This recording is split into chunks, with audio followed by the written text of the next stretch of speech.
Those Magnificent Men and Their Flying Machines. Emil Rindl's account of his flying experiences in 1911 by Emil Nathan Rindl. Narrated by Richard Crossman. During my studies, the first spectacular developments of aeroplanes, heavier-than-air flying machines, fascinated some of my colleagues and myself so much that we founded a kind of club with the intention of participating theoretically and, if possible, also practically in these developments. The rector of the university gave us the permission to ask Mr. Parseval, the designer of the Parseval non-rigid steerable gas-filled airship, if he would give lectures at the mechanical department of the university on aerodynamics and any scientific research related to flying machines lighter or heavier than air. Mr. Parseval agreed to share his knowledge on these matters with us, but could not bind himself to a rigid timetable, as it meant more or less at the time reporting on the theoretical and practical work that was just being carried out, and his lectures or talks were highly interesting. The members of the club also considered building a glider, and we intended to get in touch with anybody, anywhere, where similar work was being planned or already being carried out, but we only heard of haphazard tests without scientific preparations or drawings. The first and only opportunity that we had to see and learn something about the first partly successful aeroplanes was the Aeronautical Week, to be held in 1911 on a large field at the village of Johannisthal near Berlin in Germany, similar to the air displays, competitions, and air races which had been and were being held in other countries, mainly France. We immediately asked for an interview with the organizers, volunteered for work, and were given passes for 15 to 20 students, provided that we promised to carry out, without supervision, any work that would be assigned to us during certain hours, starting shortly before and ending shortly after the daily official display times of the display week. As far as I remember, the spectator tribune seats were arranged on top of the aeroplane hangars and workshops on the outside of one of the long flying spaces of the rectangular display field. Spectators could also stand or sit on the ground in the open visitor spaces. The starting strip was between the tribune and the wooden hut, which had telephone, telegraph, and press-button connections with the 4 wooden towers and to the outside world. Runways were still unknown, apart from being the starting strip in front of the grandstand or tribune, and this was only a leveled-out strip cleared of stones and anthills. Officials, reporters, photographers, fire brigade, and ambulances were at or near the hut. At least 3 of us students had always to be at each of the 4 towers, namely one at the telephone, one at the keyboard with numbered press buttons, and one had to be ready for any emergency cases between his tower and the neighboring towers. Usually the planes did not fly very high, so that it was mostly comparatively easy to press the button, which had been assigned to a number fixed on the aeroplane, at the moment when it just passed the vertical middle line of the preceding tower. These press-button signals to the center hut enabled the officials there to calculate the duration and length, also speed of each flight or hop. We had voluntarily arranged a system by which we relieved each other about hourly, and the one who was not on duty inside the tower could sit or lie down near the tower on the sandy ground or the patches of sparse vegetation, watching the few long grass sheaths and flowering daisies and buttercups swaying in the light breeze. I have been told that one of the reasons for choosing this piece of land for the air show was its unsuitability for agricultural purposes on account of the large proportion of deep, soft sand, and it was therefore comparatively cheaply available. While watching all aeroplanes in the air and waiting for the next plane to fly overhead, this student was then often nearer than the spectators to some of the low-flying planes, so dangerously near that even comparatively thin stiffening wires of the aeroplane are visible.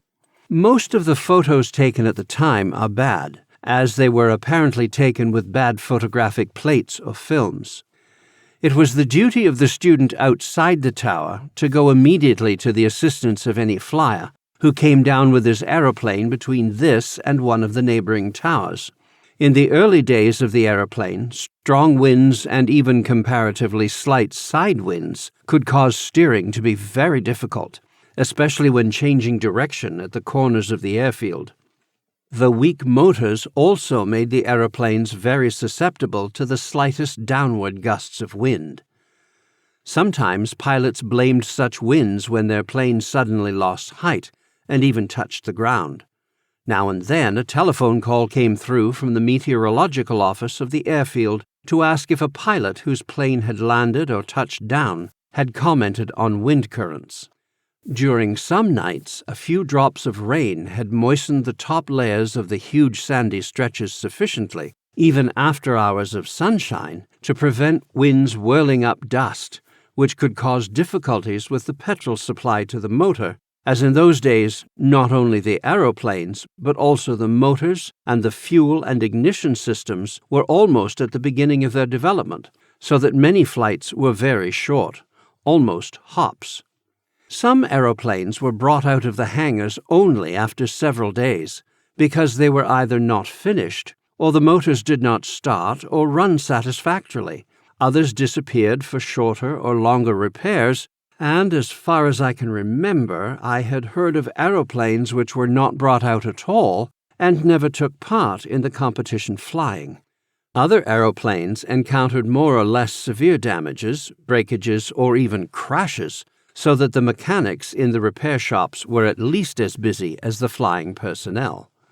On a few occasions, we saw aeroplanes approaching the airfield, and we at once informed the officials in the center hut by phone, but apparently they landed on the other side of the tribune and workshops.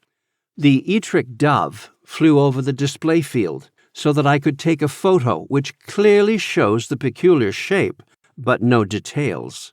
It had flown from Austria, where it was stationed, and where it had apparently been built. As we had later been told on the phone, it had been entered to participate in the competition, and I had hoped that I would get a closer view of this plane, and could perhaps also take some photos, but we never saw this aeroplane again. It was a quite unexpected surprise when the Parsifal airship, the non-rigid steerable gas-filled airship, designed by our teacher, cruised near the airfield, and just when it was near enough and in a suitable position for me to take a photo, an aeroplane appeared and flew towards the Parsifal. We were later told on the phone by an official that it was Blériot himself, the builder of this and other aeroplanes, who had flown on the 25th July 1909, the first airplane over the Channel from France to England. He flew several times round the airfield, but, as far as I remember, he did not take part as a competitor in this air display. A few incidents still live on in my memory, almost as vivid as when I saw them happen. A biplane of the Farman type had just passed our tower very low, turned to the left, but in banking, partly through reduced speed of the left wing end of the biplane, that is on the inside of the turning circle, dropped so much that the left tip of the bottom wing touched the ground. The aeroplane immediately swung round to the left. The tail portion lifted abruptly, so that the front end of the ski-like skid was forced into the ground with a very loud report, like a shot, and the cracking noise of the wooden structure of the undercarriage breaking up.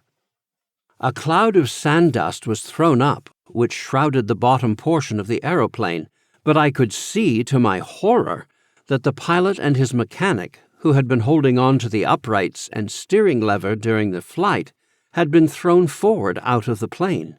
I ran the short distance to the plane as quickly as I could, and was delighted to see that both men had already been able to get up and seemed hardly hurt, as, after a few moments, they could even help to straighten the aeroplane again.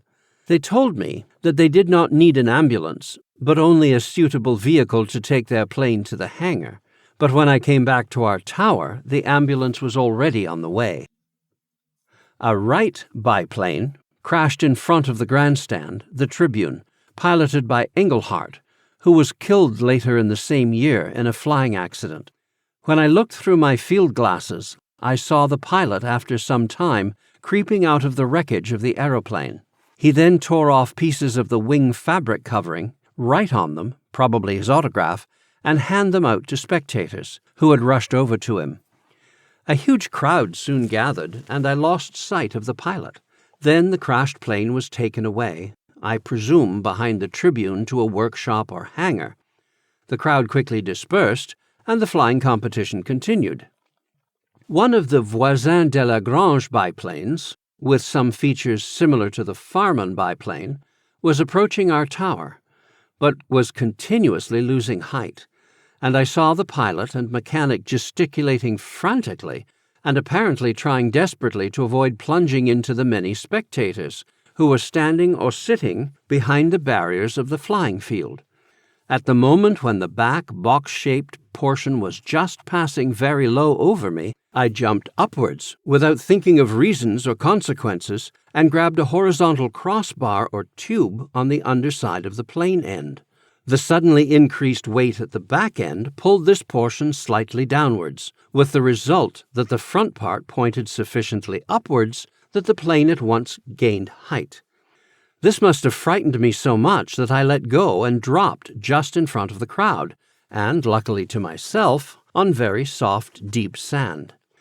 The sudden reduction of weight at the back caused this plane portion to shoot upwards, and consequently the front portion to point and move downwards, so that it plunged into the soft ground with an ear-splitting clatter of breaking wood and metal struts, and, very luckily, just behind the spectators. I quickly managed to get on my feet again, ran past the rows of people and apologized to the flyers, the Belgian Baron Decatur's and his mechanic, who had both been thrown out of the airplane and were just trying to stand up. They told me, partly in French, partly in German, not to worry, as otherwise it could have been much more serious. But I thought that probably the spectators could have scattered. We three shook hands and, without muttering a further word, sat on the ground again and, with the silent crowd standing round, waited for the lorry with the low trailer and the team of workers to take the damaged aeroplane to a repair hangar. We three thanked the ambulance drivers and said that we were not hurt. The flyers went back with the lorry, and I walked very slowly back to our control tower and was told by my colleagues to rest at the tower for the remainder of the day. Some of my study colleagues, who were at that day not far from this incident, afterwards teased me for a long time on my unskilled, clumsy circus acrobatics. Usually, I left both camera and field glasses in or near the tower when I went to investigate after a plane had come down in our vicinity. But in this case, everything went so quick that I did not think of the field glasses, which were still hanging on their strap over my shoulder. And this strap, which apparently got entangled with some part of the back undercarriage, became luckily the only casualty in this incident. The field glasses with the torn strap were at the end of the day still lying in the soft sand where they had dropped, and I believe that up to a few years ago our son kept these old field glasses with a knot in the torn strap. A newspaper reporter who visited our tower asked us about the intentions of our club and promised to interest his paper in our activities. We discussed with him the various plane types, and he told us that the first power-driven aeroplane flight in Europe has been claimed to have been made by Ellerhammer of Denmark, that then various pilots in other European countries have been successful, and that the first German to fly a German-built aeroplane was Hans Grade, who had entered this competition with his small monoplane, built at his works near Magdeburg. This very small monoplane, as well as the slightly bigger Dornier or Dorner monoplane, are both shown in full flight in photos, which are unfortunately very bad and without any details. Only a few aeroplanes had at that time a totally or partly enclosed fuselage, that is, the main body of the aeroplane, and on all planes, at least the top portion of the pilot was visible. On most biplanes, the pilot was on or over the bottom wings, and sometimes the entire figure of the pilot could be seen, but often he was hidden by the wings. But on the Grade monoplane, the pilot was in a sitting hammock underneath the wings, could be clearly seen at all times, and seemed floating almost unsuspended in the air. The pilot's feet were just inside the two wheels of the front undercarriage, and rested on a horizontal swiveling tube bar over the wheel shaft, so that, by pushing one or the other foot forward, he could work the direction rudder, to which the swiveling bar was connected by wire cables. If and when necessary, the pilot could hold himself with one hand on one of the rigid downward metal tubes of the front undercarriage, a rather primitive support. In his other hand, he held the so-called joystick, the lever which was attached movable at the top, near the front edge of the wings, and which could be moved in any direction to manipulate the wire cables, the ailerons, which are rudders for the height and for the more or less level position of the wings, which could be affected by air currents, and which had in addition to be altered when turning sideways. The grade monoplane had flown for some time, apparently satisfactorily, and then it landed between towers 2 and 3, near to our tower. I ran over and asked the pilot if he was all right, if anything was out of order with his plane, and if I could be of any assistance. He replied quite cheerfully that probably only the petrol supply had not been quite correct, that he would like to adjust it properly and then try to fly again. He asked me if I could help him start the motor by pulling the propeller blade sharply downwards while he would regulate the little knob of the petrol supply pump. At that time, planes had no electric self-starter, and he asked. I agreed, and he crawled back into his seat and showed me the petrol pump on the motor just over his head. After going back to my appointed place in front of the aeroplane, at the side of the undercarriage, I waited for his signal, then pulled the propeller blade sharply downwards, but without any result. When the pilot gave me the signal, I tried again, but, to my surprise, the motor backfired, turning the propeller backwards, thereby wrenching the propeller blade out of my fingers. Very reluctantly, I tried again, but when the same unexpected backward movement of the propeller took place, thereby hurting my fingers, I refused to carry on. After a short but rather animated discussion, Mr. Grade agreed to change places with me. He told me to sit in the hammock and to follow his explanations very carefully.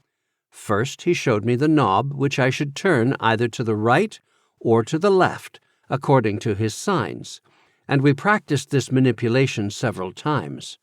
Then he showed me how to dig my heels into the soil and to keep them there under all circumstances.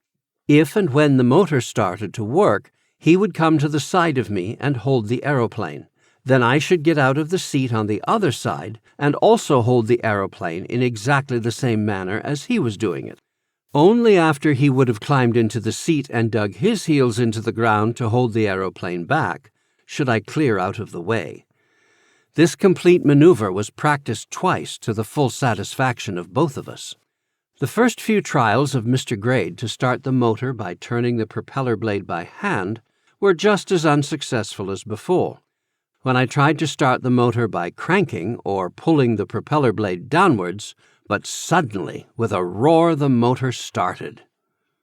In my eagerness to regulate the petrol fuel supply exactly as needed, I had apparently not sufficiently pressed my heels in or even slightly lifted them out without being aware of it, so that the pressure to withstand the forward pull of the propeller, rotating at full speed, was quite inadequate, and as soon as the plane started moving forward, the unevenness of the ground just threw my feet upwards. This movement was apparently sufficient to move also my body and arms, and thereby the joystick, that small amount which was needed to set the ailerons into the takeoff position, and slowly and steadily, the plane, which had rolled forward on its wheels, ascended and was airbound.